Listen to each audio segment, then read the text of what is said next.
সজনে ফুল খাওয়ার 5টি দারুণ উপকারিতা। সজনে গাছ আমাদের সবারই পরিচিত, কিন্তু শুধু সজনের ডাঁটা নয়, সজনে ফুলও পুষ্টিগুণে ভরপুর। প্রাচীনকাল থেকেই এটি আয়ুর্বেদিক খাবার হিসেবে ব্যবহৃত হয়ে আসছে। চলুন সহজভাবে জেনে নিই এর অসাধারণ উপকারিতাগুলো। ফুল 1, রোগ প্রতিরোধ ক্ষমতা বৃদ্ধি। সজনে ফুলে রয়েছে ভিটামিন সি ও শক্তিশালী অ্যান্টিঅক্সিডেন্ট, যা শরীরকে ভাইরাস ও ব্যাকটেরিয়ার সংক্রমণ থেকে রক্ষা করতে সাহায্য করে। নিয়মিত খেলে শরীর আরও শক্তিশালী হয়। ফুল 2, রক্তে শর্করা নিয়ন্ত্রণে সহায়ক। এটি রক্তের সুগারের মাত্রা নিয়ন্ত্রণে সহায়তা করতে পারে, তাই ডায়াবেটিস নিয়ন্ত্রণে রাখতে সহায়ক খাবার হিসেবে বিবেচিত হয়, তবে অবশ্যই চিকিৎসকের পরামর্শ নেওয়া উচিত। ফুল 3, হজম শক্তি উন্নত করে।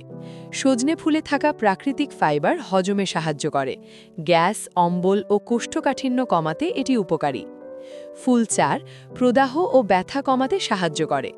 এতে রয়েছে প্রাকৃতিক অ্যান্টি ইনফ্ল্যামেটরি উপাদান, যা শরীরের বিভিন্ন ব্যথা ও ফোলা ভাব কমাতে সাহায্য করতে পারে। ফুল 5, হরমোনের ভারসাম্য বজায় রাখতে সহায়ক। বিশেষ করে নারীদের জন্য সজনে ফুল খুবই উপকারী। এটি হরমোনের ভারসাম্য রক্ষা করতে সাহায্য করে এবং মাসিক সংক্রান্ত কিছু সমস্যায় উপকার দিতে পারে। কিভাবে খাবেন? সজনে ফুল ভাজি, বড়া বা তরকারি করে খেতে পারেন। নিয়মিত পরিমিত পরিমাণে খেলে ভালো ফল পাওয়া যায়। প্রকৃতির এই সহজ উপহারটি আপনার খাবারের তালিকায় রাখুন আর সুস্থ থাকুন স্বাভাবিক উপায়ে। ভিডিওটি যদি ভালো লাগে তবে সাবস্ক্রাইব, লাইক ও শেয়ার করবেন।